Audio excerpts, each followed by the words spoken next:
Hola, ahí vamos. Bueno, muy buenas tardes a todos. Gracias por la presencia. Vamos a dar inicio a la tercera clase de nuestro módulo, Sistemas Políticos y Derechos Electorales. Hoy con la presencia de Miguel de Luca, como te dije en la clase anterior al final, a mi criterio, digamos, uno de los profesores que más saben sobre sistemas electorales y partidos políticos en todo nuestro país. Brevemente, bueno, él me explicó recién que la clase de hoy va a abordar algunos conceptos básicos de los sistemas electorales en nuestro país. Obviamente la metodología de las clases va a ser similares a las anteriores. El profesor va a exponer un PowerPoint. Después al final, las preguntas que ustedes quieran, él las va a responder y bueno, si hay interacción y debate, mucho mejor. Bien. Al final de la clase vamos a hacer algunas parroquiales, porque también para aquellos que no estuvieron, hoy es la última clase, digamos, de esta primera etapa, y recién vamos a reiniciar en agosto. Así que después les paso las fechas, pero bueno, eso recién al final. Para no perder más tiempo, brevemente, Miguel de Luca es politólogo, es doctor en ciencia política de la Universidad de Florencia, Italia. Es maestro en administración pública de la Universidad de Buenos Aires, por supuesto, y del INAP. Y me parece lo más importante para resaltar de su extenso currículum, que desde el 2008 es presidente de la SAP, que es la Sociedad Argentina de Análisis Político. Que en este momento el profesor hoy llegó de Paraná, de Entre Ríos, donde está organizando la Sociedad de Análisis Político el 11º Congreso Nacional de Ciencia Política. Digamos que a nivel nacional es uno de los más importantes. Bien, tiene publicaciones recientes. Y bueno, en febrero de este año también estuvo en Salamanca, en un curso en la Universidad de Salamanca, cómo ser candidato y no morir en el intento. Bueno, creo que como comienzo estamos bien, así que bueno, ojalá lo podamos aprovechar porque es muy interesante todo lo que nos va a decir, seguramente. Gracias, Miguel. ¿Qué tal? Buenas tardes. Muchas gracias, Martín, por la presentación. Vamos a tratar de estar acordes a las expectativas desatadas por esa presentación.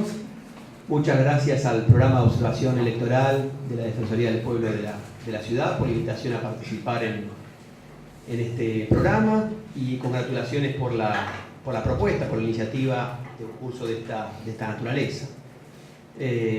Mi idea es efectivamente proponerles a ustedes una introducción al estudio de los sistemas electorales, proporcionar un panorama sobre qué implica un sistema electoral, cuáles son los atributos más usuales, más conocidos o estudiados de los sistemas electorales, y pasar luego a una revisión sobre los sistemas electorales empíricos más difundidos a nivel global, evaluando también de manera muy general ventajas y desventajas de cada uno de esos sistemas.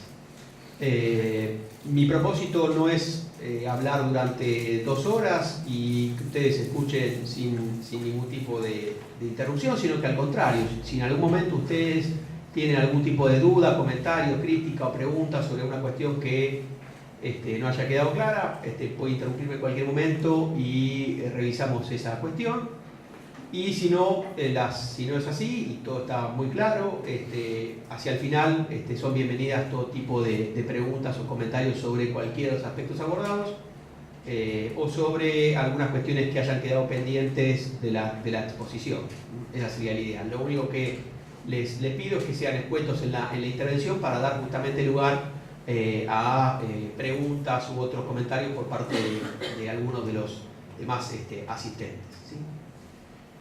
Dicho esto, primera cuestión importante a la hora de abordar el estudio de cualquier fenómeno: definir el mismo, ¿sí? Para definir un sistema electoral podemos, por ejemplo, partir de las definiciones de 3 de los más reconocidos especialistas en la materia: Dula Rae, Dieter Nolen o Giovanni Sartori proporcionan esta definición de sistema electoral, estas definiciones de sistema electoral que les estoy ahí reflejando o replicando. si bien cada una de estas definiciones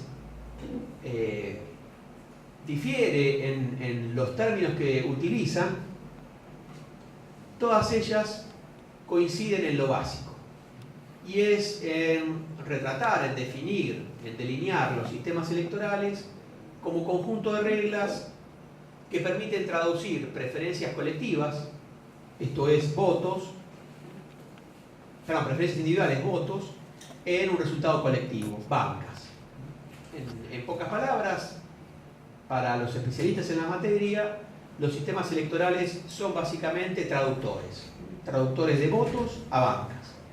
Funcionan, como ahí también lo grafico, como una especie de embudo, a partir de los cuales tenemos preferencias emitidas por la ciudadanía a través de los votos, y esos embudos, esos traductores, permiten convertir las mismas en bancas, en asignación de bancas, ¿no? En un despliegue impresionante de efecto especial, la cosa funcionaría más o menos así, ¿no? Dos aclaraciones importantes en relación a estas definiciones de Rae, Sartori y Nolen, que son definiciones o lugares comunes clásicos en torno a esta materia. La primera es que estos autores piensan en general estas definiciones aplicándolas específicamente a sistemas electorales para cargos parlamentarios, para cargos legislativos. Y por lo tanto hablan especialmente de bancas, es decir, traducción de votos a bancas. Pero la misma definición podría aplicarse para sistemas electorales para cargos ejecutivos, ¿no? La única diferencia es que para la gran mayoría de las competiciones electorales de donde están en juego cargos ejecutivos, hablamos de una sola banca, de un solo puesto o cargo. Pero en términos estrictos es básicamente la misma definición la que se aplica. La otra aclaración importante a realizar, esta primera que señalaba, ¿por qué es así? Sobre todo porque estos autores están pensando los sistemas electorales para países de carácter parlamentario, ¿no? Donde las elecciones son, en lo primordial, elecciones para los parlamentos, y los parlamentos son los que seleccionan al Ejecutivo, ¿no? Es, por el contrario, América, y América Latina en particular, el continente del presidencialismo, y en donde, por lo tanto, es más común, más general o más usual encontrarnos frente a elecciones para cargos ejecutivos. La otra aclaración a tener en cuenta es la de que los sistemas electorales no solamente se aplican para las elecciones de personas, sea legisladores nacionales, provinciales, municipales, presidentes, gobernadores o intendentes, sino que también tenemos sistemas electorales para decidir no sobre personas, sino para decidir sobre cuestiones. ¿Y a qué hacemos referencia con este tipo de elecciones? Bueno, a todas aquellas enmarcadas dentro del universo de lo que habitualmente se denominan los mecanismos de democracia semidirecta. Esto es referéndums, plebiscitos, consultas populares, y en ese sentido también cabría entonces agregar a estas definiciones, aunque estos autores no la hacen, la cuestión de que los sistemas electorales también permiten traducir preferencias individuales en resultados colectivos, aún en el caso de que no votemos para elegir a personas, sino que votemos para decidir sobre cuestiones. Esta sería muy brevemente una introducción a definición de sistemas electorales, ¿no? Traductores de votos a bancas. Ahora bien, todo sistema electoral es entonces un conjunto de reglas que permiten esta traducción. Como conjunto de reglas, revisten una serie de atributos, elementos constitutivos, dimensiones. Según los distintos autores que abordan la cuestión, podemos encontrarnos con diferentes distinciones acerca de qué compone un sistema electoral. Aquí no vamos a entrar en detalle sobre estas denominaciones, sino sobre qué efectivamente integran a nivel de atributos, a nivel de rasgos, a nivel de elementos, cada uno de los sistemas electorales. Un primer atributo es el que podríamos denominar el de la dimensión y la distribución de los distritos electorales. Vamos a entrar en detalle más adelante, pero por ahora Digamos simplemente que este atributo hace referencia a cuántas bancas se asignan en un determinado distrito bajo un cierto sistema electoral y en cuántos niveles son distribuidas esas bancas según los distritos que tenga ese sistema electoral. Un segundo atributo, también definitorio y crucial en todo sistema electoral, es el que habitualmente se denomina fórmula electoral. La fórmula electoral es el principio que se utiliza a la hora de distribuir las bancas, a la hora de, como decía hace un rato, hacer operativa la traducción de votos en cargos. También vamos a entrar en detalle más adelante sobre este punto. Por el momento digamos simplemente que las fórmulas electorales son muy variadas, pero que en lo básico se distinguen según el principio de representación que emplean esas fórmulas, y esos principios de representación pueden ser mayoritarios o proporcionales. Son mayoritarias todas aquellas fórmulas que se orientan hacia decidir la asignación de bancas siguiendo un criterio, valga la redundancia, de tipo mayoritario. Es decir, ¿a quién le debe otorgar las bancas? Al partido que obtiene más votos, a la coalición que un mayor número de sufragios obtuvo en la contienda electoral. Por el contrario, las fórmulas de tipo proporcional se orientan por un principio inverso. Es decir, el criterio para asignación de bancas es el de una orientación o de un horizonte de tipo equitativo. ¿A quién debo distribuir las bancas? Las bancas tienen que ser distribuidas en forma proporcional, equitativa, correspondiente o congruente a la cantidad de votos obtenida por cada partido o coalición de partidos o frente en la votación. Tercer atributo o elemento definitorio de un sistema electoral: ¿a quién se dirige el voto? Las listas son nominales o tenemos nóminas por partidos políticos. ¿El voto es de tipo fusionado o el elector puede efectuar un voto dividido? O, como se dice habitualmente en Argentina, puede cortar boletas según las distintas categorías de cargos. ¿El sufragio que se emite es categórico o u ordinal? ¿El votante puede efectuar un solo voto o puede formular un voto múltiple? Estas son las distintas variantes que admite este atributo de la estructura de la boleta o a quién se dirige el voto. Por ahora dejémoslo a este nivel de presentación, luego, como en el resto de los atributos, vamos a entrar en profundidad, a brindar ejemplos de cómo se combinan cada uno de estos elementos constitutivos de los sistemas electorales. Y el cuarto gran atributo o rasgo o característica definitoria de todo sistema electoral es el que en la jerga especializada se llama umbral o barrera de representación, y que hace ni más ni menos referencia a un determinado piso de votos o de porcentaje de sufragios a partir de los cuales los partidos políticos que participan en la contienda electoral pueden entrar en la disputa por las bancas.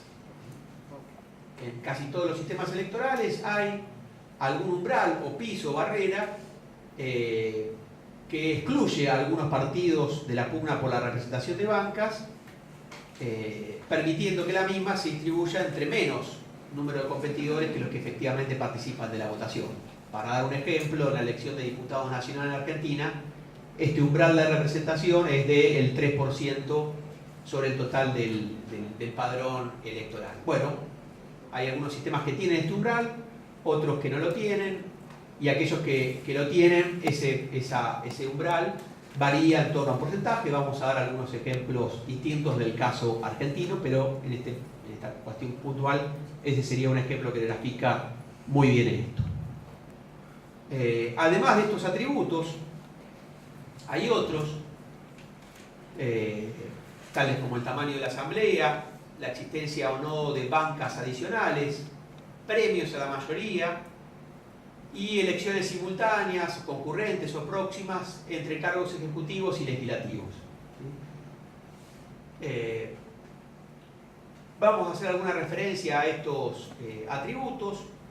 no son, digamos, centrales en todo sistema electoral, ni impactan de la misma manera. De hecho, unos cuantos de los países democráticos del mundo no tienen algunos de estos atributos. Por ejemplo, todos los países parlamentarios no eligen en forma simultánea ni no simultánea a sus respectivos titulares de los poderes ejecutivos y por lo tanto no cuenta. Por eso aparecen ahí como un recordatorio, como si fueran, por así decirlo, actores de reparto a la hora de definir un sistema electoral. Aquí nos vamos a concentrar sobre todo en los cuatro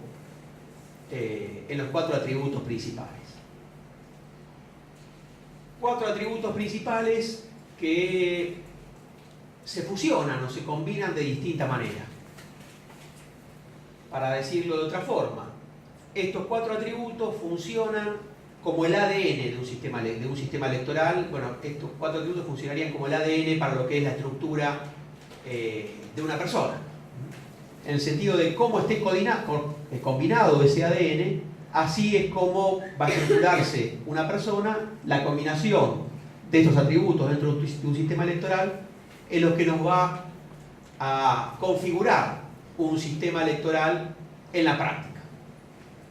Si quisiéramos buscar otra forma de decirlo, podríamos plantear que en términos teóricos, podríamos tener tantos sistemas electorales como combinaciones posibles de estos distintos atributos de los sistemas electorales. O si se quiere, podríamos tener tantos sistemas electorales como de la imaginación de los diseñadores de los sistemas electorales. ¿Por qué? Por la determinada combinación de cada uno de ellos y porque cada uno de estos atributos admite una amplia variación, ¿sí? En términos de fórmula electoral, en términos de barrera o umbral de representación, de cómo se estructura la boleta electoral, etcétera, etcétera. Ahora bien, si a nivel teórico el número de sistemas electorales es infinito, en términos prácticos, en términos de empiria, es decir, de sistemas electorales realmente existentes, lo que tenemos es un número muy reducido de sistemas electorales. Es decir, las democracias a nivel global van a elecciones, utilizan sistemas electorales, pero lo que se da en la práctica es que los distintos países, los casi 200 países a nivel global, utilizan sistemas electorales parecidos. Difieren, obviamente, en torno a cierta combinación, pero los especialistas dicen que en la práctica, debido a estas semejanzas o a este número limitado de sistemas electorales realmente existentes, podemos hablar de familias de sistemas electorales. Esto es, esos sistemas electorales empíricos o realmente existentes combinan cada uno de estos atributos de determinada manera, produciendo lo que podríamos denominar parecidos de familia. Las combinaciones de estos cuatro atributos arman, por ejemplo, una primera familia de sistemas electorales que podríamos denominar mayoritarios. Como ocurre en toda familia, los parientes se asemejan en unos cuantos rasgos y difieren en otros, y por eso debajo de la etiqueta o de la foto de familia mayoritaria tenemos una serie de distintos sistemas electorales, todos los cuales son claramente mayoritarios. Tenemos la familia de los sistemas electorales proporcionales, y en los últimos años se ha ido agregando una nueva familia que es la de los sistemas electorales mixtos.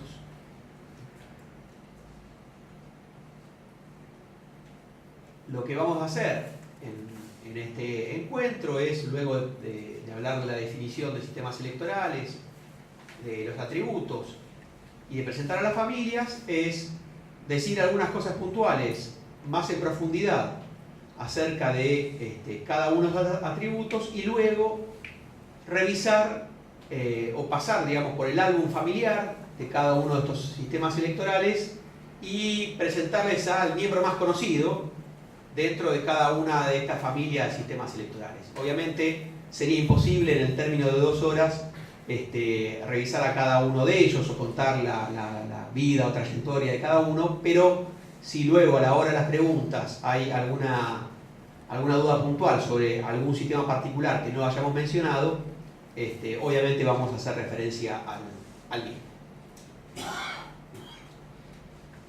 Algunas palabras en profundidad sobre el primer atributo, ¿no? Distribución y dimensión de los distritos electorales. Aquí lo primero que hay que señalar es que un distrito electoral es, en términos de definición, la unidad sobre la cual se fijan las bancas a repartir o a elegir, ¿sí? En el caso argentino, por ejemplo, para la elección de diputados nacionales, las provincias constituyen los distritos electorales. Esto es así en unos cuantos casos en el mundo. Esto es, la cantidad de bancas que se eligen de una asamblea o de un cuerpo colegiado pueden ser seccionadas o divididas en un número determinado de distritos electorales,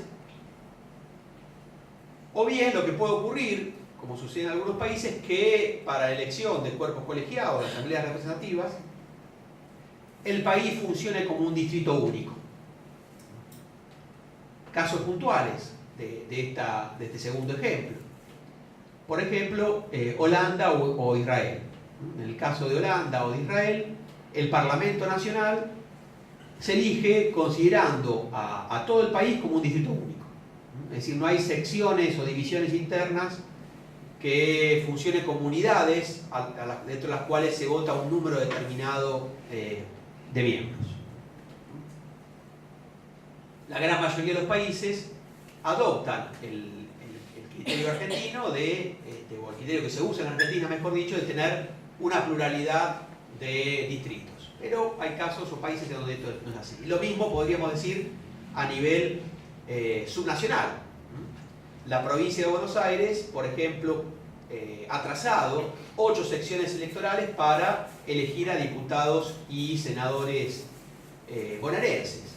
En cambio, la ciudad de Buenos Aires elige en renovación parcial a los miembros de su legislatura, considerando la misma como un distrito único. Ahí tendrían, digamos, una analogía a nivel subnacional de esta división entre una circunscripción única o elección a nivel de distrito único y pluralidad de circunscripciones.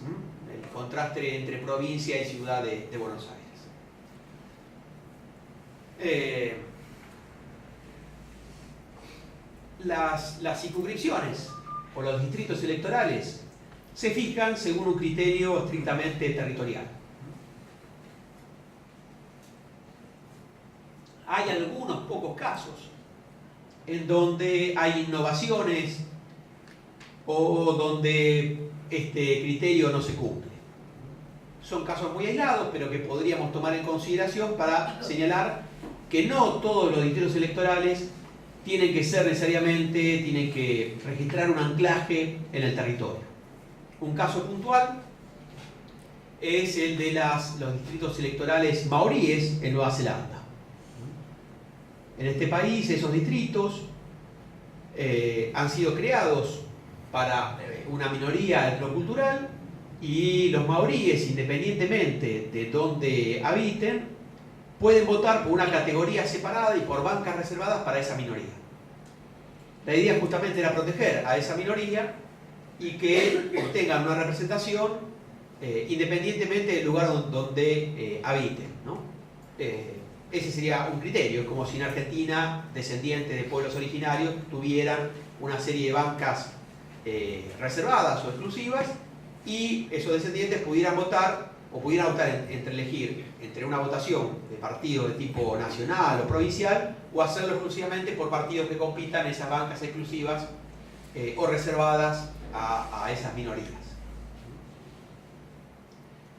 Otro ejemplo que escapa levemente o que trae algún rasgo de originalidad a esta regla, la legislación italiana más reciente habla de distritos en el extranjero, en los cuales votan todos aquellos que poseen la ciudadanía italiana pero no habitan en el territorio peninsular.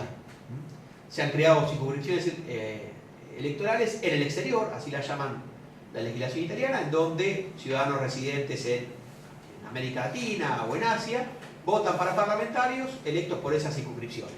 Hay un criterio territorial, pero es extraterritorial, en el sentido de que no se corresponde con ningún dibujo o territorio propio de la península.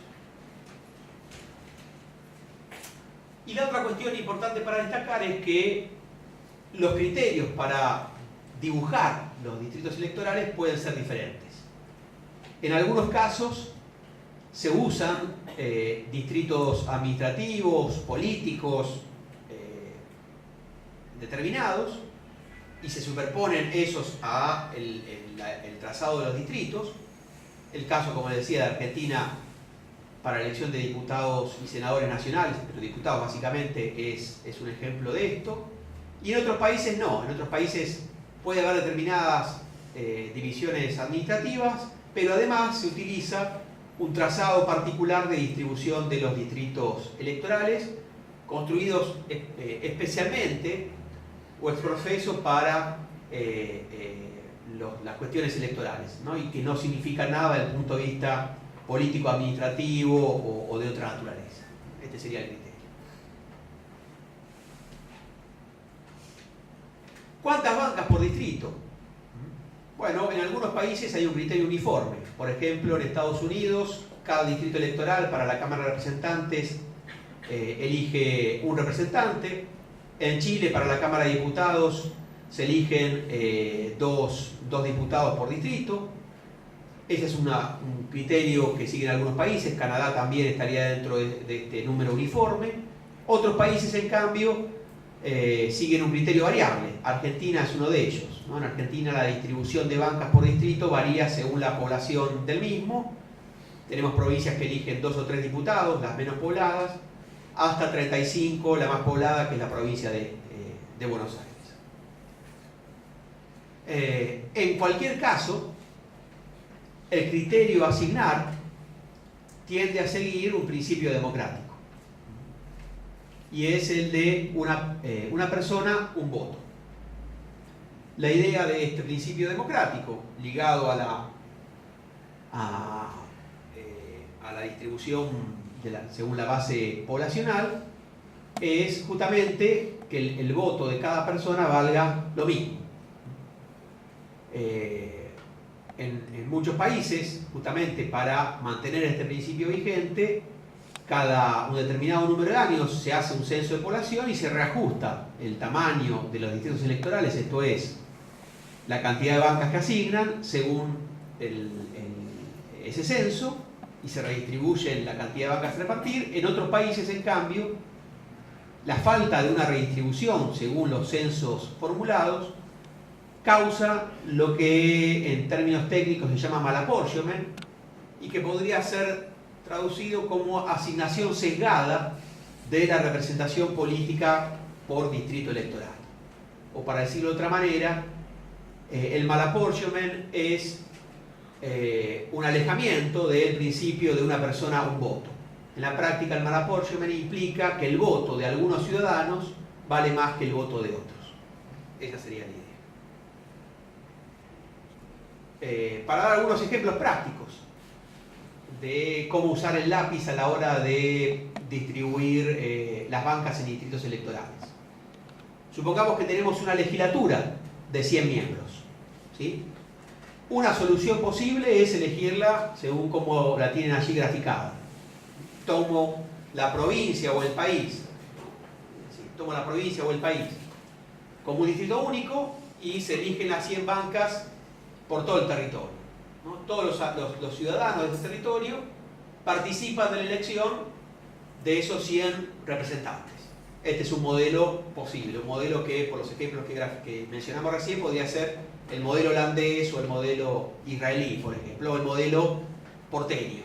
Queremos ver política subnacional. Podemos seguir otra vía. Por ejemplo, partir el territorio en 4 unidades más pequeñas, subnacionales, subregionales o como quieran llamar, cada una de las cuales elija, por ejemplo, 25 bancas, ¿no? Los que están en el cuadrante ubicado arriba a la izquierda eligen 25, lo mismo hacen los otros 3 y no compiten entre sí los candidatos a esas 25 bancas, sino que compiten dentro de cada uno de esos distritos. Otro modelo posible podría ser el de, por ejemplo, el caso argentino, a nivel nacional, aunque no coincidirían, digamos, la cantidad homogénea, sino que en vez de hablar de 25, 25 y 25, hablaríamos de 35, 2, 7, según los que se elijan cada provincia. Y una tercera variante posible es esta: partir el territorio o el país en 100 distritos y convertir los mismos en 100 distritos electorales uninominales, donde los votantes eligen en competencia a un solo candidato, a un solo representante o diputado por cada uno de esos distritos. Siguiendo con la comparación que estaba mencionando, sería la vía norteamericana, o mejor dicho, estadounidense o británica, de elección de las respectivas cámaras bajas o asamblea de elección popular. Ese sería el ejemplo. Bien, esto vamos a pasar. Bien. Los distritos electorales. Sí. Una pregunta. El anterior debería ser como el colegio electoral. ¿Cuál? El anterior que hizo mención sobre lo uninominal. Sí.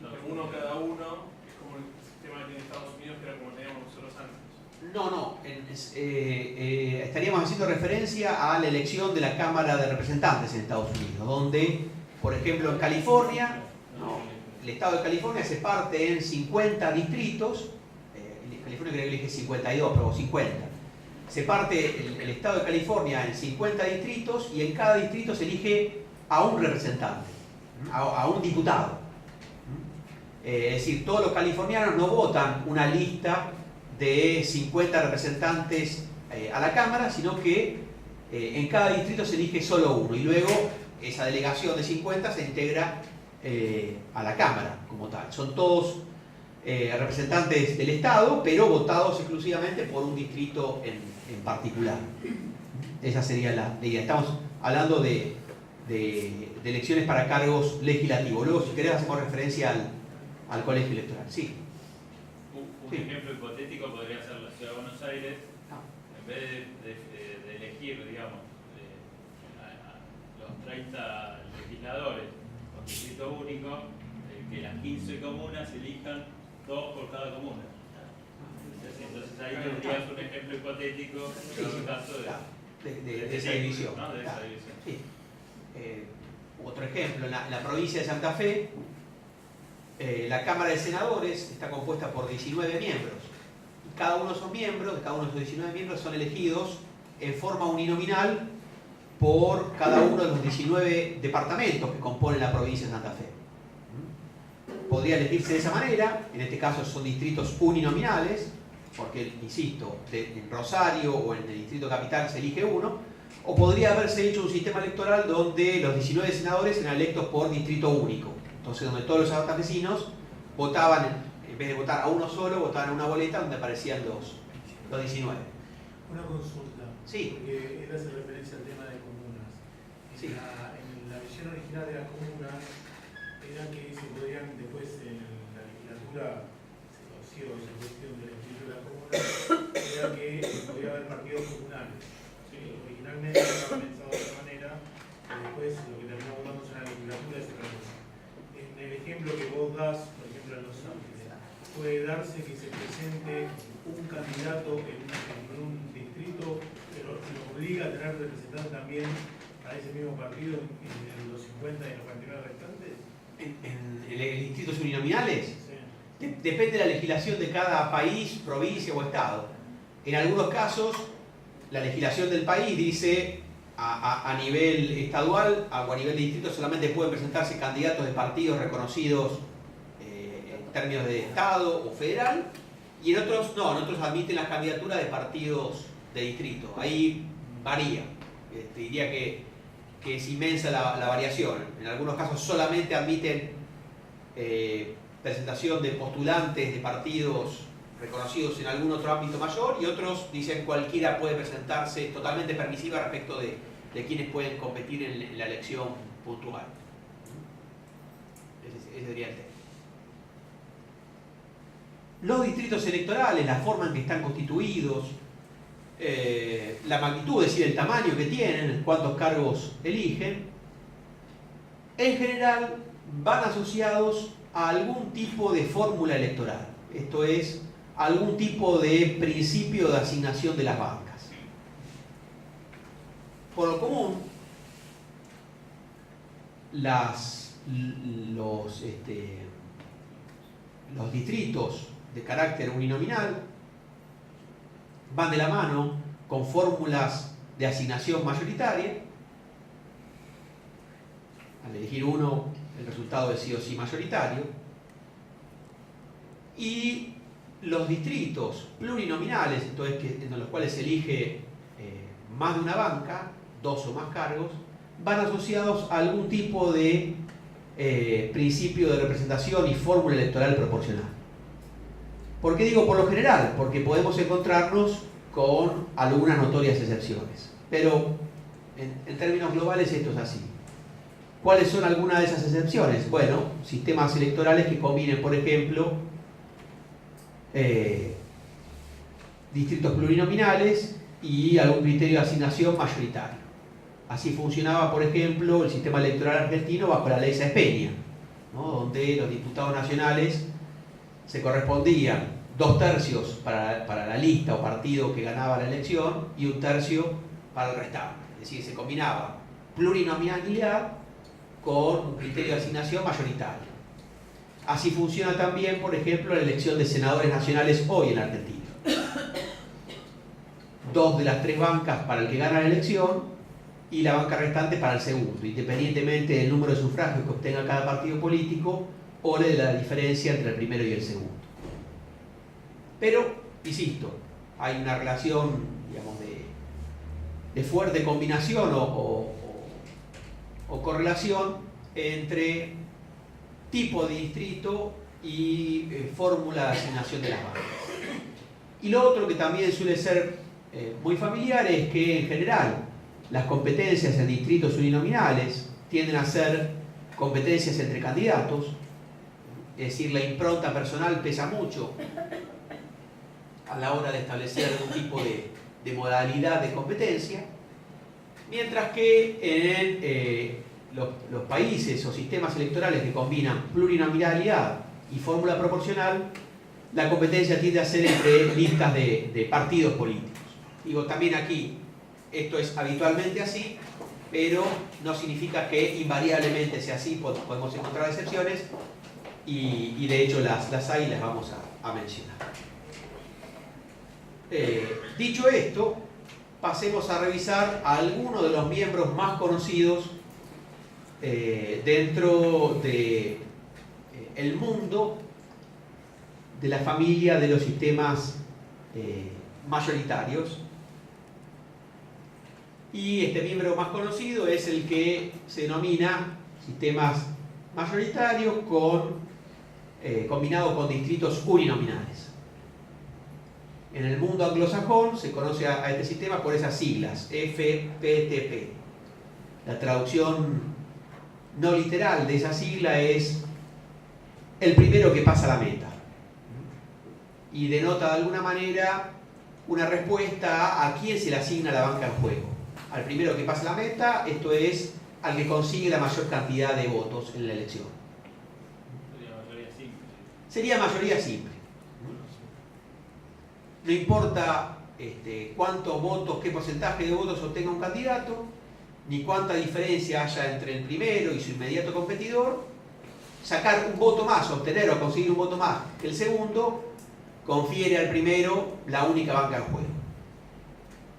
Y ahí, no sé si se nota bien, tienen un gráfico que explica de manera sencilla cómo funciona este sistema.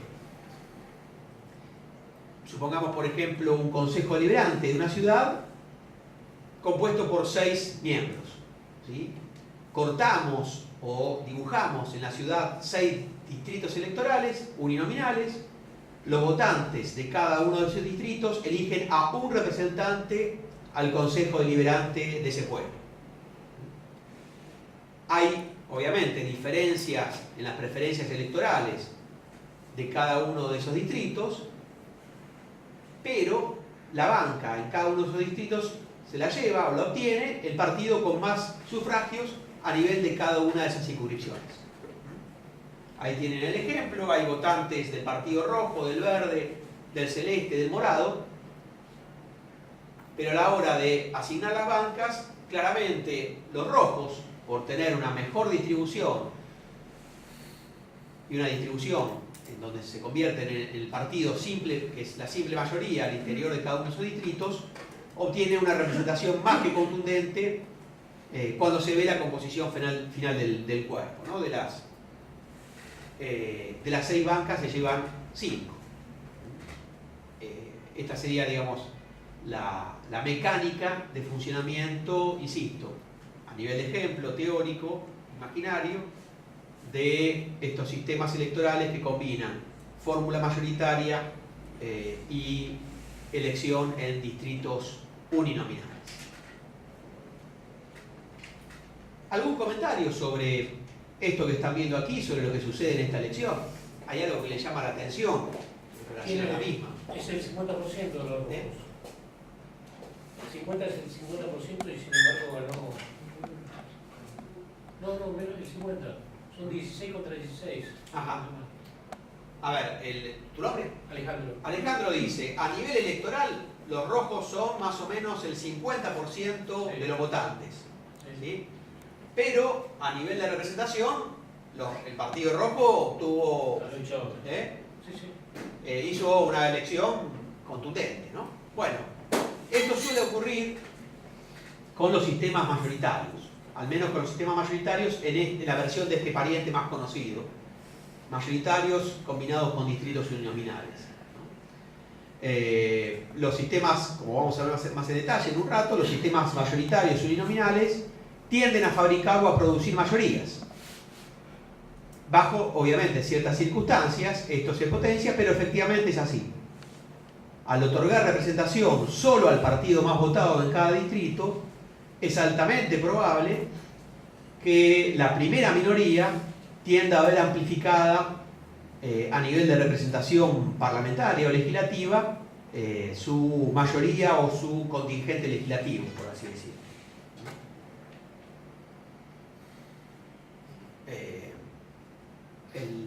La mecánica y la implicancia directa de un sistema de este tipo es de esta naturaleza. En una elección, el partido A, o como es el que más votos tiene, está representado y todos los demás partidos no están representados. El partido A puede obtener en la elección el 50% de los votos, pero aún obteniendo el 50% o más de los votos, se lleva el 100% de la representación de ese distrito. Y ahí directamente o automáticamente está sobre representado. Pero vamos a ver que hay situaciones empíricas, ¿no? de la pugna real de los votos en donde el partido más votado está bastante lejos de ese 50% y aún así, por ser simplemente el partido más votado, se lleva el 100% de la representación de ese distrito.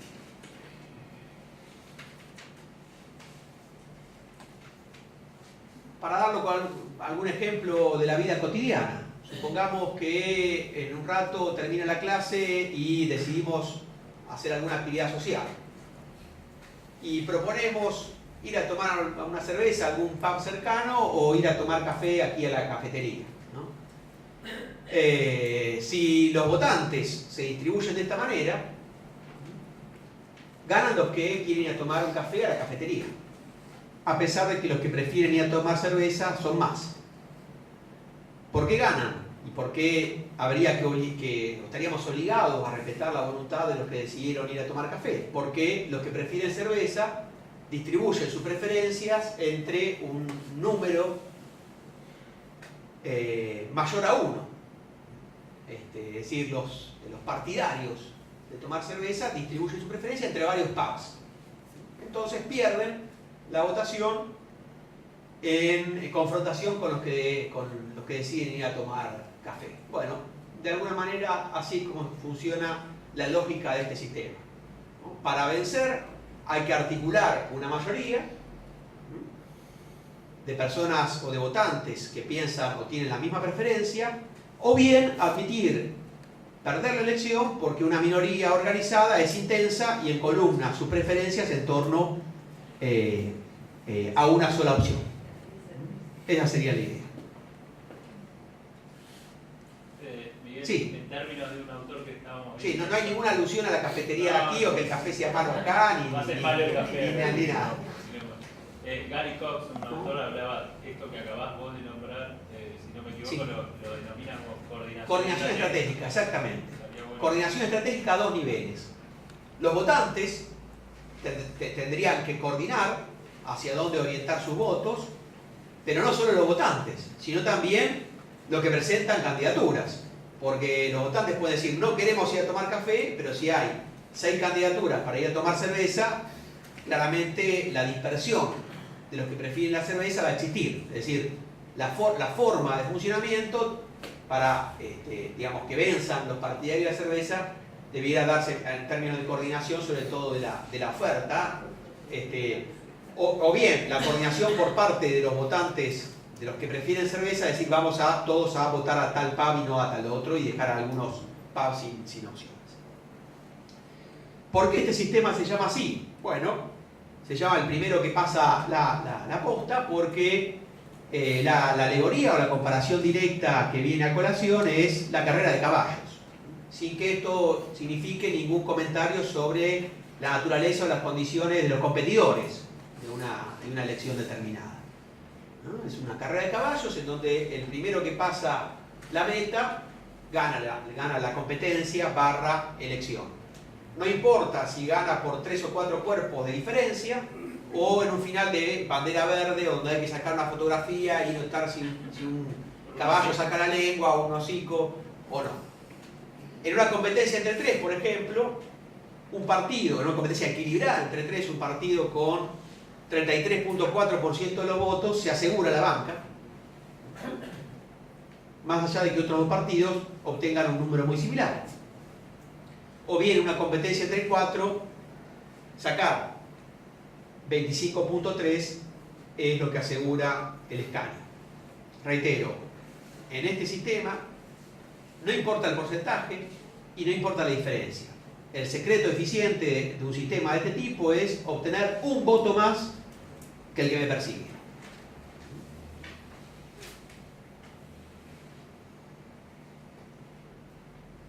Y aquí tienen, en términos dinámicos, cómo fue la evolución de la representación parlamentaria en Gran Bretaña desde prácticamente los inicios de la democracia moderna y desde ahí hasta la actualidad. En azul tienen representados los distritos que fueron sucesivamente ganando los parlamentarios, los candidatos del Partido Conservador. En amarillo los del Partido Liberal británico. Y en rojo, todavía no aparecen en escena, pero pronto lo van a hacer, los del Partido Laborista. Aquí tienen en forma dinámica y ahí lo tienen en términos de fotografía, es decir, cómo evolucionó la representación desde 1932-34 y hasta la anteúltima elección. Ahí aparecieron los laboristas, ahí desaparecieron, pero ahí vuelven y están para quedarse, claro, y se van quedando. ¿Qué decir respecto de este sistema? Y ahora va a quedar más claro cuando termine de actualizarse este mapa. En primer lugar, que los sistemas mayoritarios y uninominales tienden a estructurar una competencia entre dos. Esto significa que terceros o ulteriores partidos tienen bajas o poquísimas chances de obtener representación. Es decir, la lógica de gano la elección, gano la banca, sacando un voto más que mi rival, termina estructurando la elección en torno a dos partidos políticos. Podríamos andar sobre ello. ¿Lo vamos a hacer? Sí. ¿Eso no es una cuestión de coraje nada más? ¿No es una cuestión de coraje nada más? ¿De coraje? Claro, quiero decir, no es no hay un porqué. Sí, hay un porqué. Sí. Sí, ahora vamos a ver por qué hay un porqué. O anticipándonos, si se quiere. Este sistema tiende a fomentar un tipo de voto estratégico, ¿sí? Esto es, supongamos, aquí el ejemplo ¿no? El británico, donde tenemos azules, rojos y amarillos. Supongamos que yo soy del partido naranja. Soy del partido naranja porque mi abuelo y mi papá vienen votando desde hace 50 años por el partido naranja, ¿sí? En mi distrito. Mi abuelo y mi papá murieron votando por el partido naranja, yo estoy votando por el partido naranja y el partido naranja jamás ganó una elección. Y durante 100 años de vida de mi familia vimos que en nuestro distrito el que ganaba la elección era el partido azul, que es el partido más lejano a nuestras preferencias políticas, el partido al cual aborrecemos entre el azul, el amarillo y el rojo, es el azul. Entonces, en algún momento, yo, votante histórico, afiliado al Partido Naranja, o adherente al Partido Naranja, voy a evaluar. ¿Sigo votando por el Partido Naranja y veo desfilar nuevos candidatos victoriosos del Partido Azul, que pasan por la puerta de mi casa y me dicen, chiva, chiva, gané otra vez? ¿Sí? O en algún momento asumo que mi voto es un voto perdido por el Partido Naranja y digo, voy a votar por el Partido Amarillo, o por el Partido Rojo. Simplemente para que dejen de tener representación por este distrito, lo del Partido Azul, y el futuro gobierno sea de un partido más cercano a mis preferencias políticas. Esta lógica, digamos, no es una lógica psicológica, si se quiere, sino en términos de que produce un sistema electoral donde la primera minoría es, o la mayoría, es la que se lleva a la banca, y en donde ulteriores partidos quedan descartados. Partidos con una representación, con un apoyo electoral del 2, 3, 5%, con este sistema no tienen cabida, no tienen representación, más allá de que tenga una distribución homogénea por todo el territorio. De hecho, aquí el mapa empieza a andar otra vez, como ustedes pueden apreciar aquí, la competencia fue y es básicamente entre dos. Al inicio era una competencia entre conservadores y liberales.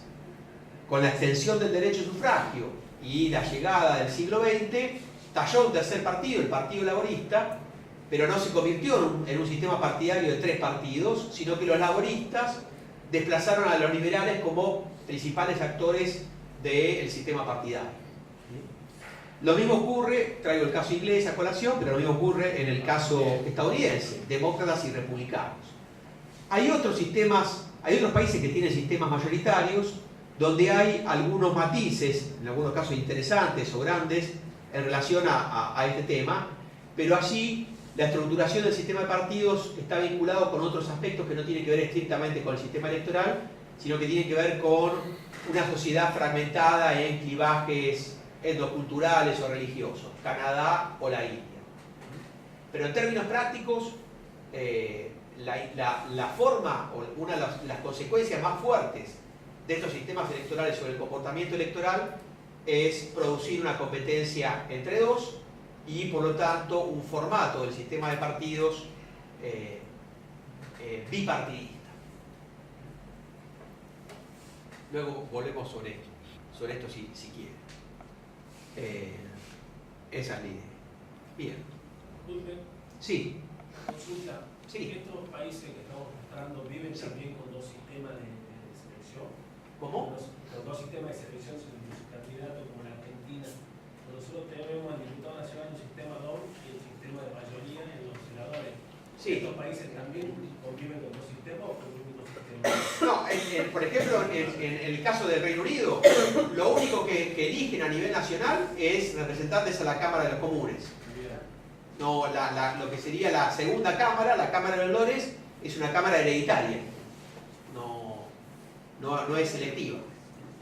En el caso de Estados Unidos, la Cámara de Diputados, la Cámara de Representantes, estrictamente hablando, se elige bajo este sistema y estructura un sistema de partidos también bipartidista, y el Senado se elige por un sistema de considerar a los estados como distrito único.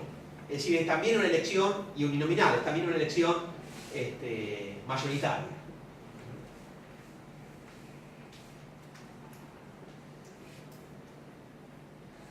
¿Qué países tienen a este sistema electoral? Bueno, los ingleses, entre otras cosas, llevaron, además del idioma y la religión, el sistema electoral a sus colonias, y entonces hay una asociación muy fuerte entre un sistema electoral uninominal mayoritario y un pasado ligado al mundo colonial británico, ¿sí? De hecho, los países que mencionaba, Estados Unidos, Canadá, la India, Nueva Zelanda hasta hace un tiempo, tienen sistemas electorales de este tipo, ¿no? Si queremos encontrar una razón histórica de por qué algunos países adoptaron este sistema o tienen este sistema, habría que marcarlo en el contexto de que fueron colonizados por los ingleses.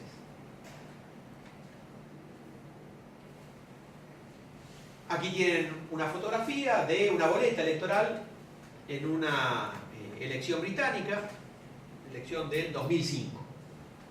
¿No? Es una boleta de lo que nosotros llamaríamos boleta única, en donde el votante ingresa al cuarto oscuro y coloca una cruz en alguno de esos casilleros y vota por uno de esos candidatos. Ahí figura el nombre, el local partidario en donde atiende, y ahí está el logo del partido. Acá tienen eso mismo para Canadá, un diseño un poco más moderno, no sé si se ve, y otro tanto. Se coloca una cruz sobre el candidato y listo. En la India funciona de la misma manera. La diferencia es que India tiene un sistema de voto electrónico. Esto es básicamente así porque la India es la democracia más poblada del mundo y todo lo que sería la administración, la logística electoral, es mucho más fácil con un sistema de votación de este tipo, pero nuevamente, en términos prácticos, tienen la boleta y los votantes presionan el botón según el candidato que quieren elegir, insisto, en distritos uninominales. Y lo mismo ocurre en Bangladesh. Bangladesh también tiene un sistema de boleta única y, como seguramente estarán comentando, pensando ustedes, ¿qué son esos símbolos, no? Sí. Bueno, los símbolos son los símbolos de los partidos. Sí, son los símbolos de los partidos. Pensemos en una gran parte del electorado con dificultades para leer y escribir o directamente sin formación escolar, y entonces, obviamente, al no saber leer el nombre de los candidatos, se orientan por los logos de los partidos que reproducen situaciones, lugares u objetos de la vida cotidiana. Y obviamente los partidos hacen campaña por voten por el partido del pez, o el partido del árbol, o de la media luna. Sí, sí. Piensen, insisto, en un gran electorado, en un electorado donde las tasas de analfabetismo son altas, pero los partidos, los votantes se las ingenian para cumplir con el proceso electoral. Una pregunta. Sí. ¿Ahí también se utiliza un ciudadano un voto? Sí, en términos generales, la asignación de los distritos electorales y las bancas que se corresponden tienden a este principio, ¿no? Al principio de tener distritos armados en función de una cuota poblacional similar. Estados Unidos, por ejemplo, es absolutamente estricto en el sentido de reajustar cada 10 años, según el censo, el dibujo de los distritos electorales. En otros países, si quieren luego hablamos más en detalle de esto, como Argentina, incumplimos una cláusula constitucional que nos obliga cada 10 años a revisar la cantidad de diputados que elige cada provincia. Seguimos basándonos en el censo del 80 y en una asignación de diputados establecida por una denominada ley de la dictadura, y pasados varios censos, seguimos con la misma asignación de los años 80. ¿Y sabés quién se está perjudicando por eso? ¿Para el caso argentino? Sí. Sí, claramente. El voto de un fueguino o de un riojano vale muchísimo más que el voto de un porteño. Y no es un discurso porteño. No es un discurso porteño. ¿Por qué? Porque el voto de un porteño está valiendo más que el voto de un santafesino y el de un cordobés, por ejemplo. Porque la ciudad de Buenos Aires, con menos población, está eligiendo, tiene una representación mayor en la Cámara de Diputados que Córdoba o Santa Fe, que tienen hoy por hoy más población que la ciudad de Buenos Aires. ¿Sí? Y a nivel país, el voto de un bonaerense es uno de los más subvalorados. El voto más perjudicado, si queremos comparar la arena nacional y la subnacional, es el de un sanisidrense o de un ciudadano de Vicente López o de Tigre, o de alguien que vive en Avellaneda, que aparte de la preocupación por el descenso independiente, también está castigado. ¿Por qué? Porque su voto vale menos a nivel nacional, en comparación con fueguinos o riojanos. No hay ninguna alusión personal.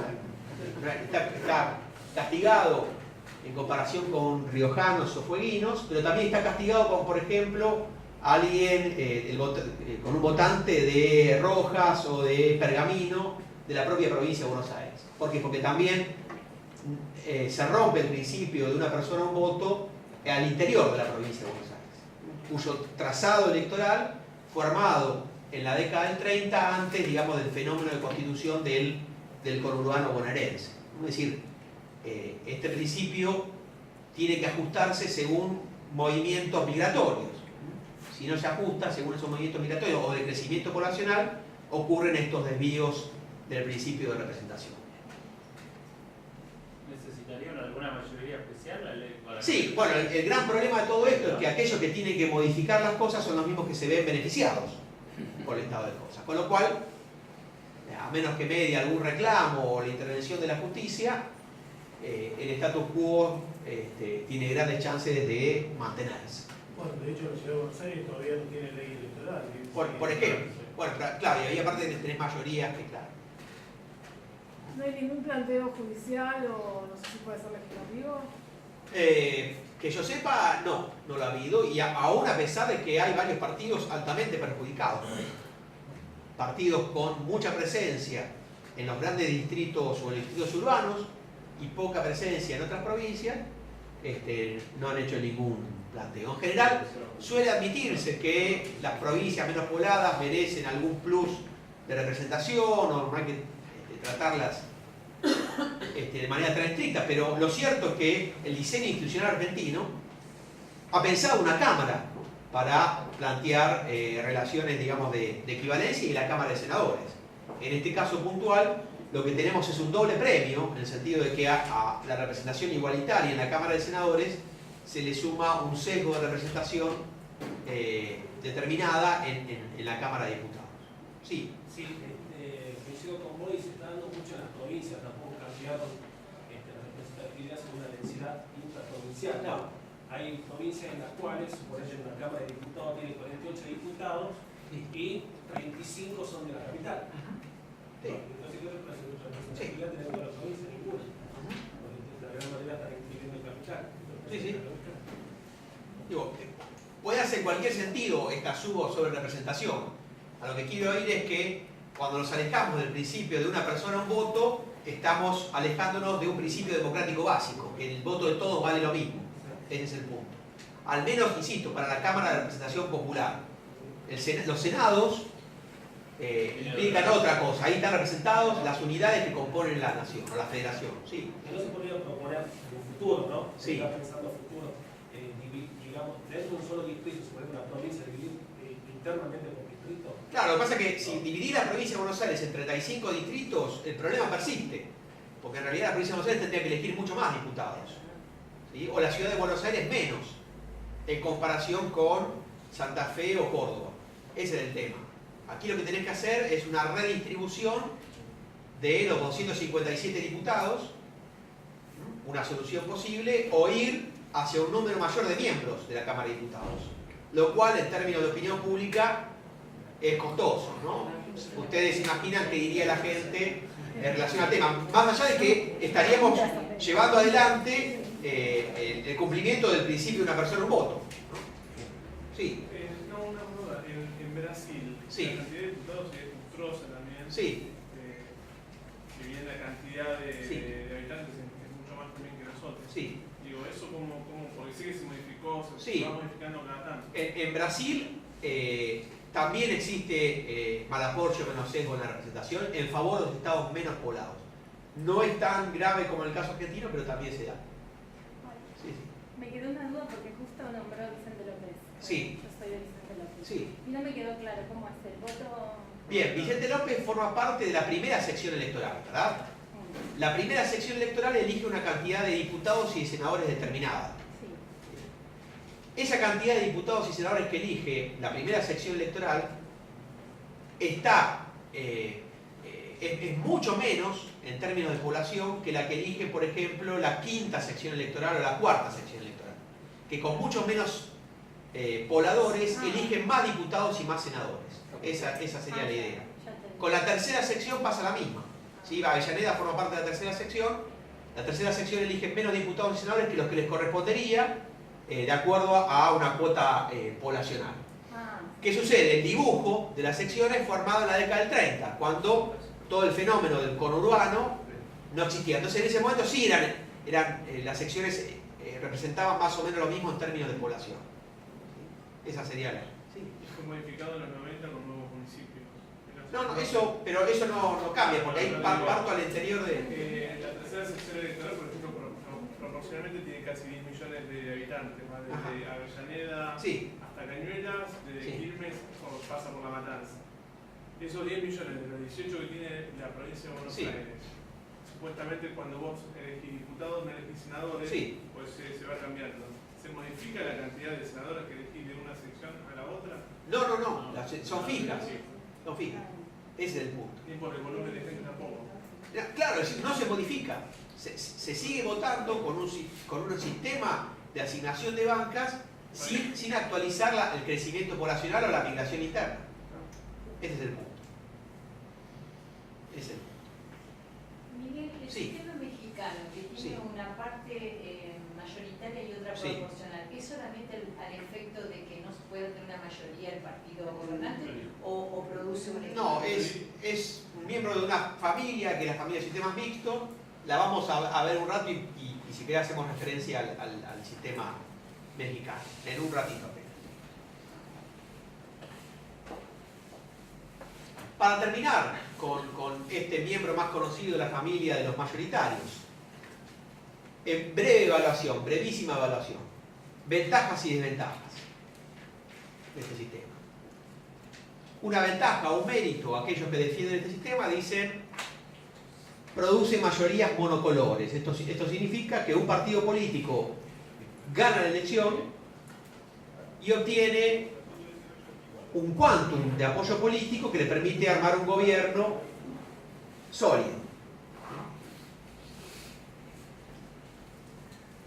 Segunda ventaja, consagra un claro vencedor. Es un sistema muy fácil de explicar a cualquier pariente de nuestra familia. Cualquier votante viene y pregunta y uno le dice, mira, acá el secreto está en sacar la mayor cantidad de votos. ¿Quién ganó la elección? Y el que sacó más votos. A nivel de distrito o a nivel nacional. No hay que dar vueltas, no hay que explicar el don't, esperar 2 o 3 días con tal cociente, tal fórmula, bla, bla, no. El que saca más votos gana la banca del distrito. Evita la fragmentación excesiva de la representación parlamentaria. Para algunos es malo que un sistema político, que un sistema partidario esté muy fragmentado, porque eso impacta sobre la gobernabilidad. Es más difícil para un gobernador o para un presidente lidiar con una legislatura altamente fragmentada. Estos sistemas tienden a tener un efecto reductor sobre la representación parlamentaria. Para aquellos que les gusta las legislaturas o los parlamentos con pocos partidos, este es el sistema a adoptar. Y es un sistema que tiende a la moderación política, en torno a que partidos ubicados lejos del votante medio tienden a quedar excluidos de la competencia. Estas serían, digamos, los puntos centrales de quienes defienden este tipo de sistemas. A ver si sale. Ahí va. Desventajas. Algunos dicen sí, fabrica mayorías monocolores, pero son mayorías artificiales. ¿Por qué? Porque como veíamos en el ejemplo de hace un rato, los rojos se llevan 5 de 6 concejales, pero son apenas el 50% de la representación. Los 3 que votaron por ir a la cafetería son una minoría respecto de todos aquellos que preferimos ir a tomar cerveza. Entonces sí, hay mayoría, producen decisiones, pero esas mayorías son artificiales.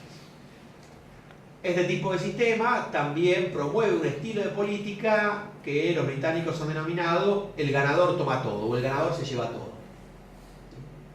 Es decir, tenés un partido que gana una elección, tiene una mayoría y lleva adelante su propuesta o su plataforma partidaria sin importar ningún otro tipo de cuestiones, porque tiene una mayoría para hacer lo que ha propuesto a sus votantes. Penaliza a terceros partidos. Sobre esto no me voy a extender porque creo que quedó más o menos claro con el histórico votante, hijo y nieto del partido naranja. ¿Sí? Es decir, se puede votar por terceros partidos, se puede efectuar un voto sincero por ese tercer partido, pero llegado a un determinado momento alguien concluye, reflexiona y dice: este es un voto perdido, vuelvo hacia votar a alguno de los partidos que tiene chance de ganar la elección general. Y esto, obviamente, esta lógica refuerza la idea de sistemas bipartidistas. Sí. No sé si entendí bien, pero entre las ventajas dice que tiende a la moderación política. Sí. Y a mí me parece que al darle toda la posibilidad, todo el poder a una de las partes, en realidad está yendo en contra de la moderación política, sino que va al extremo de que un conjunto de alguna forma incompleta, mayoritario, tiene la posibilidad de decidir por todos. Sí, bien. La ventaja esa es la desventaja, la última. Buena acotación, porque cuando hablamos de moderación política lo decimos a nivel de los partidos con representación. Es decir, partidos ubicados en el extremo izquierdo o en el extremo derecho, partidos de ultraizquierda o de ultraderecha, quedan con muy pocas chances de conseguir representación. ¿Por qué? Porque los electorados en general tienden hacia el centro político. ¿Sí? ¿Quién tiene más chance de ganar una elección o de sacar la mayor cantidad de votos en cualquier sistema electoral? Y algún partido de centro izquierda o de centro derecha. Los partidos en general considerados más cerca de los extremos tienen pocas chances. Con un sistema de representación electoral proporcional ya tienen pocas chances. Imagínense con un sistema de representación donde para obtener la única banca en juego hay que sacar la mayor cantidad de votos. Bueno, esto es extremadamente difícil de lograr para estos partidos. Ahora bien, ahora bien, sí coincido con lo que vos señalás en el sentido de que mientras los partidos ubicados en los extremos tienen pocas chances de obtener representación, esto no contribuye a un estilo moderado de hacer política. En el sentido de que al tener un partido la posibilidad de lograr una mayoría, lleva adelante lo que se llama la política de el ganador se queda con todo y entonces gobierno con esa mayoría. La política británica es un claro ejemplo de esto. Thatcher gana la elección, el Partido Conservador gana la elección en el 79 y lleva adelante toda una serie de políticas económicas, si ustedes conocen, basada en esa mayoría, que por ahí en esa mayoría parlamentaria y que por ahí una mayoría de la población no consentía, pero tenía los instrumentos, los recursos de poder de gobierno suficientes como para llevarlas adelante. A eso me refiero, ¿no? A que los partidos sí, extremistas o ubicados en los extremos, tienen pocas chances de ganar la elección y el estilo de formulación de políticas es claramente mayoritario. ¿Por qué? Porque no hay que consensuar absolutamente nada, porque un partido concentra la mayoría. Sí, pero cuando mostraste el mapa, sí, ¿no? generalmente cuando pierde, porque en el caso que perdió Thatcher en el Sí. 92, Sí. pierden los conservadores, pierden ya por mucho. O sea, Sí. aquel que pierde sí. por mucho. Bien, bueno. O sea, no es que pierde por poco. La lógica de este sistema es así. Un partido tiene una mayoría durante un periodo de tiempo. Y luego pierde y tiene que aceptar lo que haga la otra mayoría. ¿Sí? En los sistemas, en la otra familia que vamos a ver, todos los partidos tienen un poquito de poder durante todo el tiempo. Aquí un partido tiene todo el poder durante un poco de tiempo, durante un lapso de tiempo. Esas serían las lógicas. En esos casos, si se renovó por dos periodos, tres. De Thatcher y 31, 3. Ella ganó 2 y luego en los 90 Mayor la reemplazó y ganó Mayor una elección. Bien. Hoy por hoy, Gran Bretaña nos da la gran excepción de la política que estaba mencionando, en el sentido que hay una coalición de gobierno entre conservadores y liberales democráticos. Pero fíjense ustedes, en el último siglo de política británica, un gobierno de coalición es claramente la excepción a esta regla. Se dio ahora por un particular resultado electoral y las otras dos grandes coaliciones que se dieron en épocas de guerra.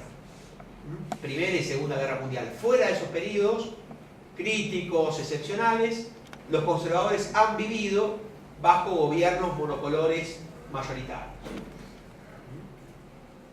Este sería el esquema. Bien.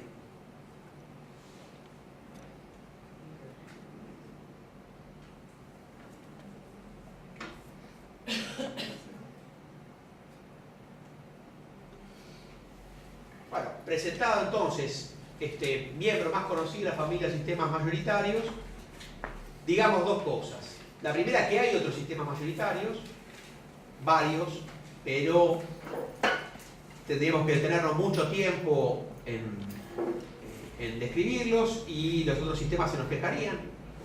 Vamos a dedicar menos tiempo, entonces lo dejamos para las preguntas. Pasemos a la otra familia, a la familia de los sistemas de representación proporcional, en donde se combina voto por lista, es decir, tenemos una nómina con más de un nombre, y fórmula proporcional. ¿Qué significa fórmula proporcional? Como señalamos, el criterio de asignación de las bancas no está dada por quien gana la elección, quien obtiene un voto más, sino que prima la lógica graficada allí. A cada partido político le va a corresponder una cantidad de escaños parlamentarios más o menos equivalente a la cantidad de apoyos obtenidos en el plano electoral. ¿Sí? Esa es la idea que resume a todos los miembros de esta familia. ¿Cuántas bancas va a llevarse cada partido? Y bueno, va a depender de la proporción de apoyo que tenga en el plano político electoral. Sí. En un caso así no haría falta, no podría ser que no hiciera falta la votación. ¿Cómo? ¿Y cómo hacemos? De acuerdo al número de afiliados que tenga cada partido. Bueno, pero podemos encontrarnos con varias cosas. La primera, con que hay gente que no está afiliada a un partido político. ¿Y que esa gente qué hace? ¿No la dejamos votar? No, tendría que tener una representación proporcional. ¿Eh? Tendría que tener una representación proporcional. ¿Por qué partido? Sería lo que tendría que votar. O sea, estamos castigando a aquellos que están afiliados. Porque aquel que no está... Obligándolos a votar a su propio partido. Claro. Esa es una. Otra, por ahí hay gente que está afiliada a un partido, pero el candidato que surgió de la última interna no le gusta y quiere votar a otro. O bien quiere votar a su partido para diputado o para senador, pero su candidato a presidente quizá no tiene ninguna chance y en vez de formular un voto sincero por ese partido, dice: voy a votar por el menos malo de los que sí tienen chance de ganar la elección. Después está el tema de que sea secreto. Claro, por ejemplo, entre otras cosas. Y nuevamente tenemos gente que no está afiliada a un partido. Entonces, todos tienen igual derecho a sufragar en la elección. Entonces, para contrastarlo con los sistemas mayoritarios, ¿no? Mientras en los mayoritarios solamente importa el primer jinete que pasa la meta, en los sistemas de representación proporcional se cuenta a ese partido, pero también a los caballos, carrozas, bicicletas y triciclos que corren en la elección. Para decirlo de otra manera, en los sistemas mayoritarios solo cuenta el primero, el que pasa la meta. En los sistemas de representación proporcional, todos aquellos partidos que concurren y obtienen un cúmulo, un quantum de votos por encima de un umbral, o que puedan corresponderse con la cantidad de bancas a distribuir, tienen chance de obtener representación. La idea básica, en términos gráficos, de esta cuestión sería más o menos la que planteo allí. En azul está la representación proporcional, esto es, qué grado de participación tengo en el gobierno entendido como presencia en las legislaturas. Bueno, hay una línea que va trazándose de acuerdo al porcentaje de votos obtenidos. Tengo 15% de votos, más o menos tengo 15% de las bancas. Tengo 30% de los apoyos populares, más o menos un tercio de los escaños en la Cámara de Representantes y así. El sistema mayoritario opera de otra manera. La forma de asegurarme una banca, la banca en juego y por lo tanto el gobierno, es superar el umbral del 50%. Vuelvo a la frase que usaba hace un rato. En los sistemas mayoritarios, los partidos políticos tienen todo el poder durante un poco de tiempo. En los sistemas proporcionales, los partidos políticos tienen un poquito de poder durante todo el tiempo. Y aquí tienen un ejemplo práctico de cómo sería esta cuestión, ¿no? Tienen la elección en el Parlamento sueco y la distribución de las preferencias de voto abajo y la cantidad de bancas asignadas a cada partido político arriba. ¿Sí? Abajo las preferencias electorales, arriba la asignación de bancas. Otra manera de describir estos sistemas sería la siguiente. Estos sistemas operan como espejos. Lo que pasa a nivel de la elección es más o menos lo que se ve a nivel de la distribución de bancas. Obviamente hay cierta distorsión, ¿no? Hay votos que no están representados. Bueno, esto ocurre porque se trata de partidos menores o de partidos que no han superado un determinado umbral. Pero en efecto práctico, vemos que hay una correspondencia bastante importante en términos de apoyos por los partidos y bancas obtenidas. Esto en Suecia es el mejor ejemplo gráfico que encontré, pero ocurre lo mismo, por ejemplo, en Alemania, que para algunos autores es un sistema de representación proporcional. Pero para otros es para otros no lo es. Pero, sí, pero algunos dicen que es un sistema de representación proporcional personalizado, lo pongo como ejemplo, y lo mismo, los negros tienen 33% del 33.8% de la banca, se llevan más o menos esa cantidad y así sucesivamente. Decíamos que la representación los sistemas de representación mayoritarios estaban ligados a un pasado colonial o cultural británico.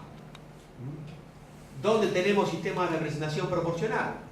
Bueno, en aquellos países en donde lograron la vida política independiente luego de la Segunda Guerra Mundial. En aquellos países en donde de alguna manera primó este horizonte de asignarle a los partidos políticos una cantidad de bancas acorde a su apoyo electoral. Con lo cual, en términos geográficos, si tendríamos que armar un mapa mundi de los países con representación proporcional, diríamos que lo vamos a encontrar casi invariablemente en todas las naciones de la Europa continental, en las de América Latina y también en Israel. En términos globales hay excepciones a esta descripción, pero en términos de ubicación geográfica está distribuido de esa manera. América Latina es el continente de la RP o representación proporcional y Europa continental otro tanto.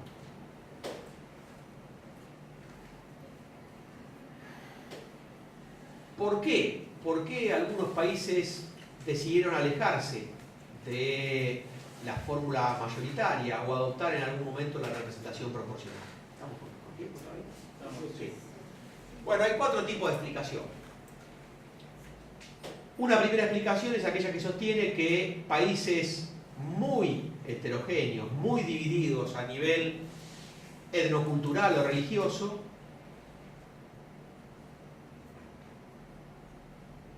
promovieron la adopción de estos sistemas.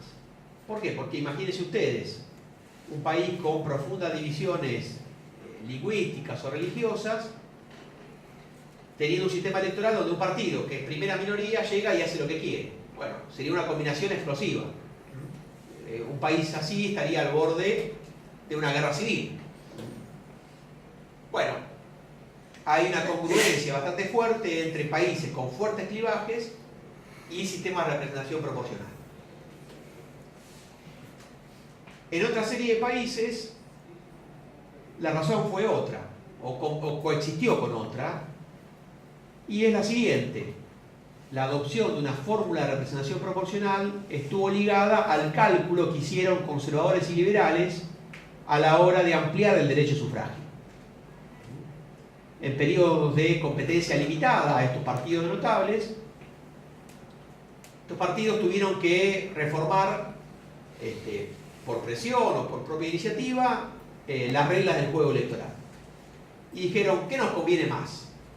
Que partidos laboristas, socialdemócratas o socialistas vayan a una elección ahora con la democracia ampliada, con la extensión del derecho a sufragio, y nos ganen por una abrumadora mayoría con el sistema electoral mayoritario que estamos usando, o bien, juntamente con la extensión del derecho a sufragio, incluimos en la reforma el pasaje a un sistema de representación proporcional para no perderlo todo, ¿sí? O para no perder tanto. Por lo menos si sacamos tal porcentaje, al menos conservamos eso y no perdemos todo. Bueno, algo de eso hubo en estos pasajes de sistemas mayoritarios a proporcionales.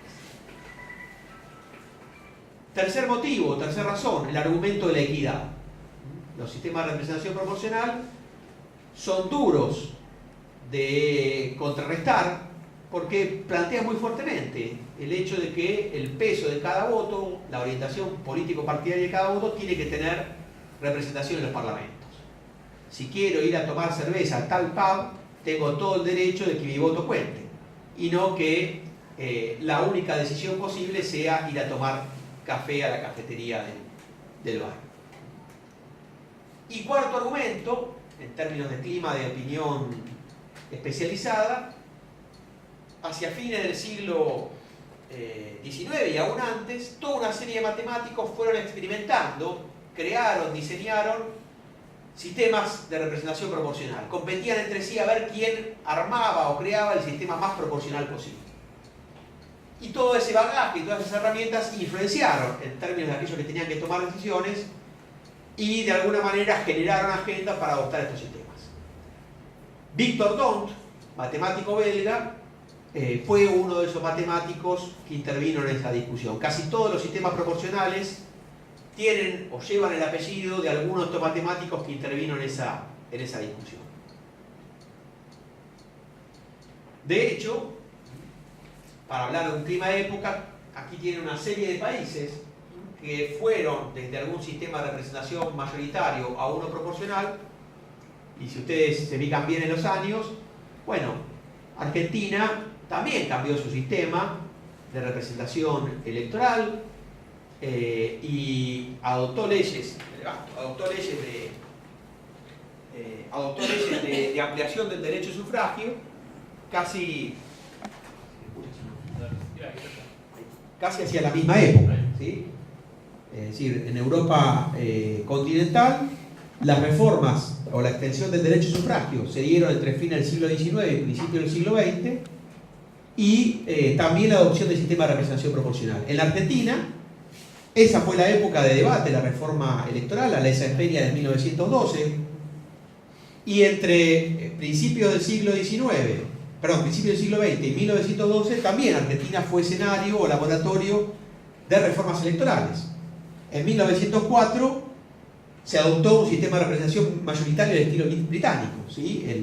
La elección del primer diputado socialista de América Alfredo Palacio se dio con un sistema mayoritario al estilo inglés. Y en 1912 pasamos a un sistema de representación mayoritario plurinominal. Es decir, no fuimos a la RP. La RP en Argentina llega en los 60, ¿no? Con la elección de diputados nacionales del 63. Gracias. Bien.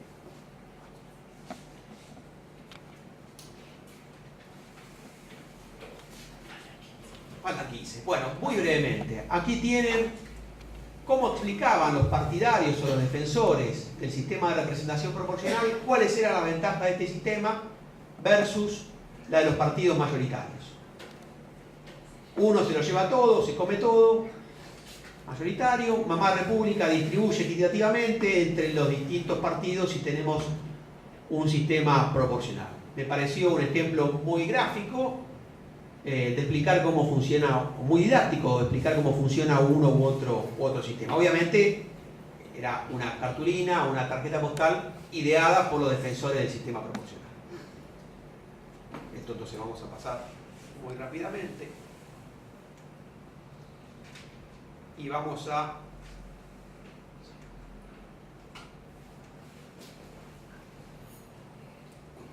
ventajas y desventajas de la RP. Brinda representación a pequeños partidos que quedaban excluidos con un sistema mayoritario.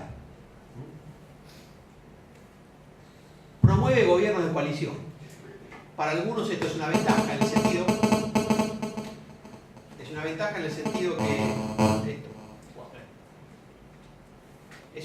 sentido de que obliga a los partidos a sentarse a conversar, ¿sí? A negociar. Para algunos es una desventaja, porque una coalición implica gobiernos más tortuosos, más dificultades para tomar decisiones, más demora en las decisiones o indecisión o conflicto.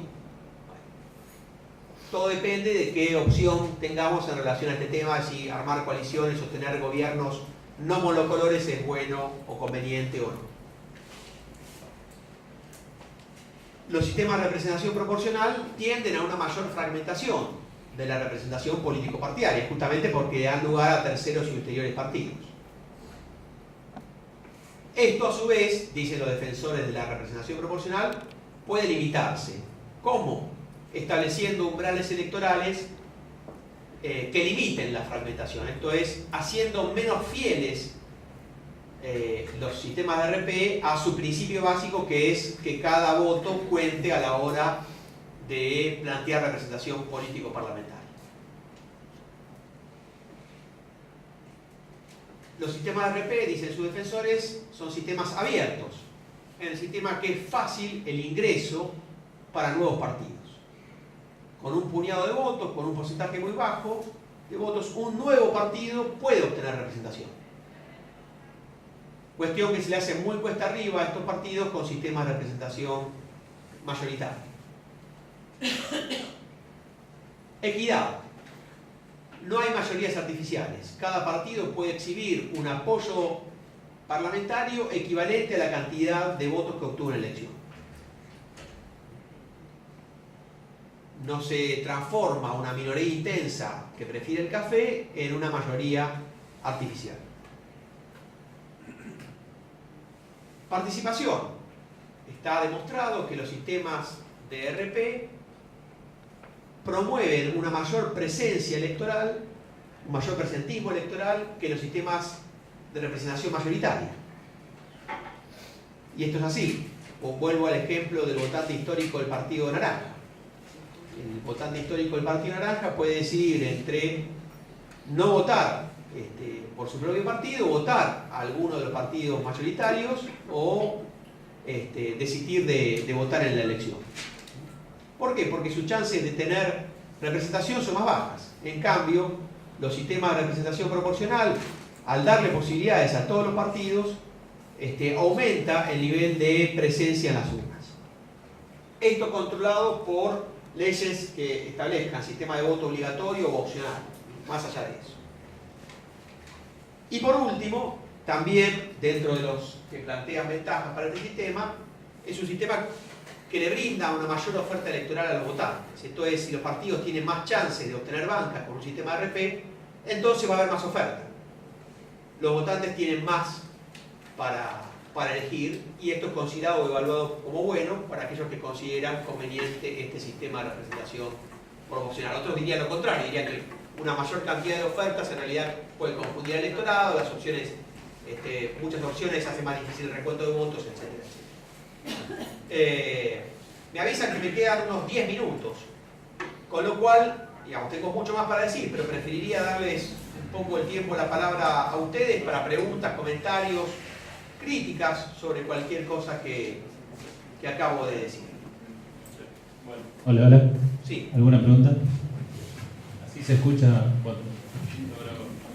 No, yo quería saber como restricciones que por ahí no van o no hacen en cuanto a la elección estrictamente dicha, sino por ejemplo la última reforma acá de la ley de elecciones con las PASO, sí, o otros requisitos como la cantidad de afiliaciones o sí, adhesiones que por ahí restringen un poco la participación más allá de que por ahí no son estrictamente sistemas mayoritarios.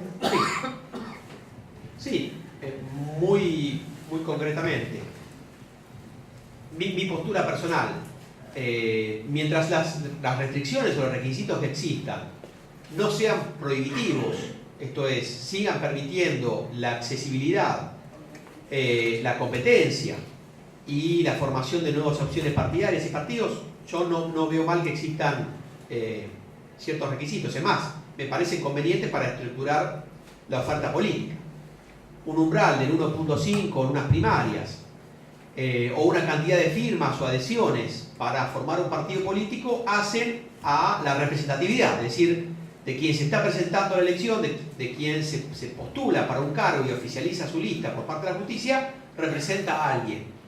¿Cuántos son ese alguien? Lo veremos en la elección, pero al menos que califique a nivel de ciertos requerimientos, ¿no? Si no tendríamos, en vez de 600 partidos políticos reconocidos como tenemos en la actualidad, muchísimos más, ¿no? Entonces, y esto es algo claro, Argentina es bastante permisiva en cuanto a las chances brindadas a partidos que compiten en elección. Hay países que son mucho más restrictivos desde el punto de vista de la competencia político-electoral, sea por el número de firmas, por el número de adhesiones, por un depósito monetario que hay que hacer o por el umbral que hay que superar para obtener representación. No sé si a eso ibas, sí, como en general, o alguna cuestión más. No, eso que me quería preguntarle si no es una restricción, digamos, si la última modificación. Son restricciones, sí, claramente son restricciones. Ahora bien, a nivel nacional o por distrito tenemos un 3% para entrar en la asignación de bancas y nadie lo juzga como algo prohibitivo. En general, si ese umbral fuera superior al 5%, sí sería así. Pero Alemania, por ejemplo, tiene un 5% y nadie en Alemania diría que no hay democracia o que los partidos políticos se prohíben o que no aparecen nuevos partidos. Aparecieron los verdes en los años 80, hoy está haciendo furor el partido pirata y son partidos que se pusieron como desafío superar el 5% y lo hicieron en determinado momento. Sí, más que nada por lo que comentaba cada compañera, creo que es un tema más de orden que de cuestión, ¿no? Esta cuestión de fondo que estamos viendo a veces de los partidos políticos no son únicamente los votos. Los partidos políticos tienen que mantener balances, tienen que mantener una cuestión de orden institucional que lamentablemente hasta después del declive del fue 2001 solamente 5 partidos presentaban balances todos los años. Y más allá, inclusive el artículo 38 de la Constitución Nacional prevé el tema de que la formación, etcétera, etcétera, no todos lo hacen tampoco. Creo que la nueva ley electoral lo que quiso hacer es también dar un ordenamiento a toda esta cuestión y que se tenga una base y de esa base en más se pueda estar ordenando inclusive por la GAFI y los nuevos temas de lavado de dinero que estaban poniendo digamos, dinero dentro de los partidos políticos también. Entonces se trató de hacer una estructura de ese lugar.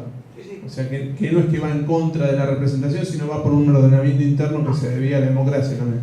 No, es que claramente en Argentina armar un partido político fue durante mucho tiempo un gran negocio, en el sentido de que había franquicias postales, fondos gratuitos, etcétera, etcétera. Entonces, digamos, entre otras cosas, también a eso se apuntó.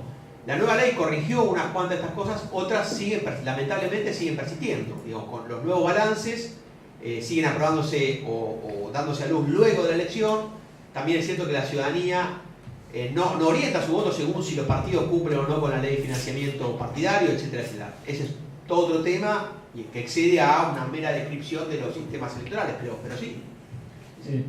Últimas dos preguntas, pero antes, y volviendo a las PASO, la próxima reunión que va a ser, ahí me fijé, el 6 de agosto, vamos a tratar, va a abrir otro docente, si todavía no lo confirmamos, pero que va a hablar específicamente de la 26571, que es la última ley de reforma, y que habla específicamente de las PASO y todo. Digo, como vino justo a colación. Últimas dos preguntas. Listo.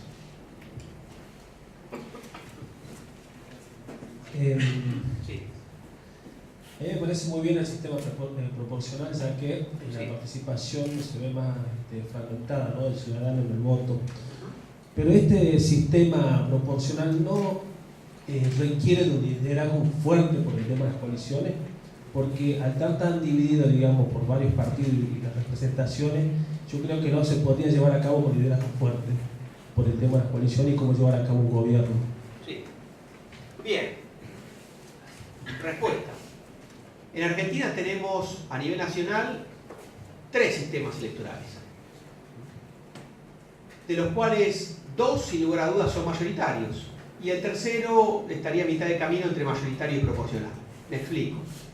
Para presidente, el sistema es mayoritario, el cargo lo obtiene uno solo. Tenemos un sistema de balotaje que podría haber sido mucho más abierto a una competencia entre varios partidos, pero las dos cláusulas, ¿no?, el 45 y 40 y 10 de diferencia, hacen que la competencia se estructure entre 2 partidos y prácticamente la ciudadanía vote en la primera instancia como si fuera la única. De hecho, tenemos balotaje, pero nunca hubo balotaje, ¿sí? Desde el 99, desde el 95 en adelante, tenemos regla de balotaje. En el único escenario que pudo haberse dado, 2003, no hubo. Y es muy probablemente que este comportamiento se repita en el futuro. Con lo cual, sistema de elección presidencial, mayoritario. Sistema de elección de los senadores nacionales, mayoritario. 2 para el que gana, para el que obtiene más votos, 1 para el que le sigue. Entonces, nuevamente, mayoritario. Cámara de Diputados queda. ¿Es mayoritario o es proporcional? En términos formales, es proporcional. Lo estudiamos en todos lados, o en la secundaria, lo que fuere, o en los spots publicitarios, o educativos. Ahora bien, ¿dónde funciona efectivamente como un sistema proporcional la elección de diputados nacionales? En los distritos más poblados. Ciudad de Buenos Aires, provincia de Buenos Aires, Santa Fe, Córdoba, Mendoza, y hasta ahí nomás. Ahí sí se cumple este criterio de asignación según la cantidad de votos obtenidos. En la inmensa mayoría de las provincias del norte del país y en las patagónicas, el sistema es formalmente de distribución proporcional, pero en la práctica la elección funciona como una elección mayoritaria. En provincias que eligen 2 diputados, o 3, vamos a las que eligen 2 en cada renovación, o en renovación alternada. ¿Cuál puede ser el resultado de una elección donde se eligen 2 diputados? ¿Eh? 1 y 1 o 2 para el que gana. Bueno, eso claramente es un resultado mayoritario, más allá de que, en teoría, todos los partidos que superan el 3% tienen posibilidades de acceder a una banca. O sea, claramente, o 2 para el que gana, o 1 y 1. Con 3 diputados, ¿cuántos resultados posibles tenemos? 2 y 1, 1 y 1, o 3 a 0. También un resultado mayoritario. Con lo cual, y esas provincias, insisto, la gran mayoría de las provincias del norte y todas las patagónicas, componen o integran una proporción de la Cámara de Diputados más que significativa, ¿sí? Con lo cual, te diría que de proporcional nuestro sistema político tiene un poquito. No desdeñable, pero los gobernantes, los presidentes tienen distintos recursos e instrumentos para armar una mayoría. Sí, hace falta liderazgo, sí, es verdad, Pero también habría que tener en cuenta esta cuestión de que el proporcionalismo en la política argentina no fragmenta excesivamente el espacio político. Yo creo que hay otras cosas que tienen que ver con el ego de ciertos dirigentes políticos, la incapacidad de la cultura política argentina para forjar acuerdos, para sentarse en una mesa a negociar, etcétera, etcétera. Y también parte de la ciudadanía que no juzga como conveniente el que los políticos se pongan de acuerdo, ¿no? Porque lo tiende a calificar como algo peyorativo o negativo, como está negociando todo el tiempo, está rosqueando. No, la verdad. Y creo que me echan, ¿no? Última pregunta. Bien. ¿Tenés pensado alguna estrategia como para que un partido nuevo surja? Si es en términos personales, no tengo intenciones de armar un partido ahora. ¿Cómo? Que empiece quizás desde las provincias hacia Buenos Aires. Bueno, han surgido nuevos partidos en Argentina. Argentina, post-1983, es un laboratorio interesante de varios nuevos partidos que no se han logrado sostener en el tiempo. Hago un elenco muy rápido. El PIB, la UCD, el MODIN, el FREPASO, Acción por la República, Recrear, y no llego más a la actualidad porque sería como condenarlos al fracaso futuro. Pero, sí. Y mencioné a los que tuvieron alguna prominencia importante en cuanto a cantidad de votos, no otros partidos menores, pero sí, ha habido muchos. Bueno, estás invitado para otra clase. La ciudad de Navaldeyorno, que ganó un montón de votos. El partido de la ciudad de Bueno, York, a nivel nacional tenemos mucho más. Bueno, Miguel, sinceramente muchísimas gracias. Acá Susana te va a entregar unos presentes.